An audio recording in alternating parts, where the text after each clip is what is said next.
I'm Gabriella Wiggins, and today I will be talking to my family about the political divide. When our forefathers wrote, "We the people of the United States, in order to form a more perfect union," did they believe that political parties would help in forming this perfect union? Choosing a political party to affiliate oneself is no longer useful. Rather, it is a tactic to divide people from each other in this country and keep rich in power. Now let's learn about the political divide and who is behind this. First, why even have political parties? They have become necessary because they get people into office, they raise money for political candidates, and they offer a platform for issues for people to get behind. In the book American Politics, A Very Short Introduction, Richard Vallely says that political parties exist because they get people installed into public office. It's hard to get a job as a public servant without them. Mike Lufgren's book, The Party's Over, How Republicans Went Crazy, Democrats Became Useless, and the Middle Class Got Shafted, states that in order to become president in this country, a candidate must raise upward of $1 billion. Billionaires are the only people in this country with billions of expendable dollars.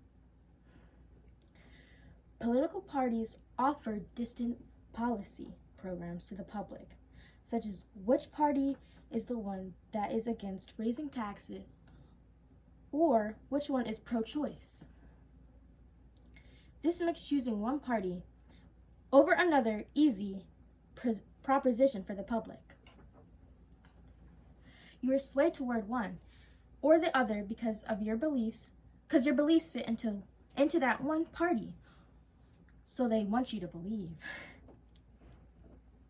How did we get here? Political parties have become diverse because of the influence of billionaires in the political process who benefit from partisan gerrymandering and geography.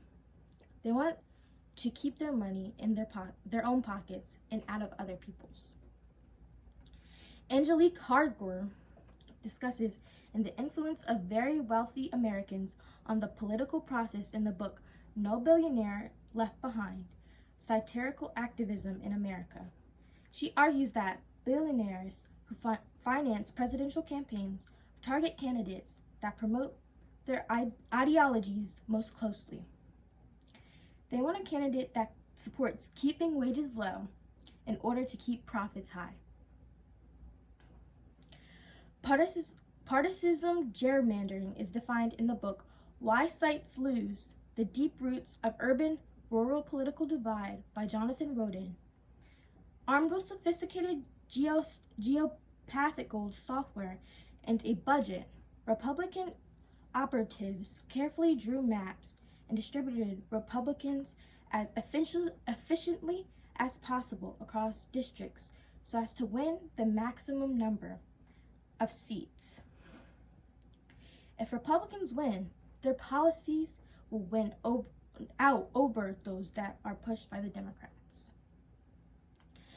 Geographically, an important part of this system, because Democrats are largely concentrated to larger cities and in the urban suburbs of cities, while Republicans are in rural areas.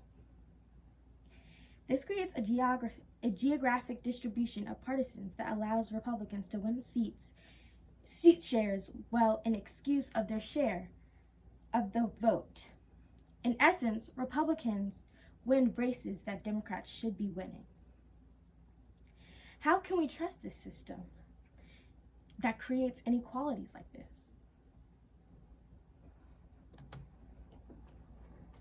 How do we stop it? When talking with fellow Americans, I have learned that all believe that political parties create division. People automatically believe that Democrats and Republicans are vastly different. People from their ages, to their race, to the amount of money they make, and even their religion or their lack of. The solution is to dissolve all political parties in this country.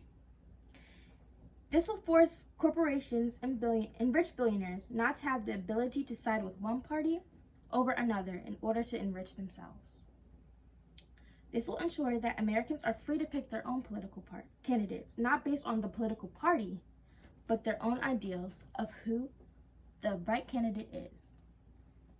No candidate will have to fit a cookie-cutter version of who the ideal Democrat or Republican is. In conclusion, separating ourselves into Democrat or Republican honestly divides the whole country as a whole. It divides American people, and it really doesn't help any situation at all. Over the past year, we have seen that, and even in our news stories and everything. So I just wanted to say thank you for your time.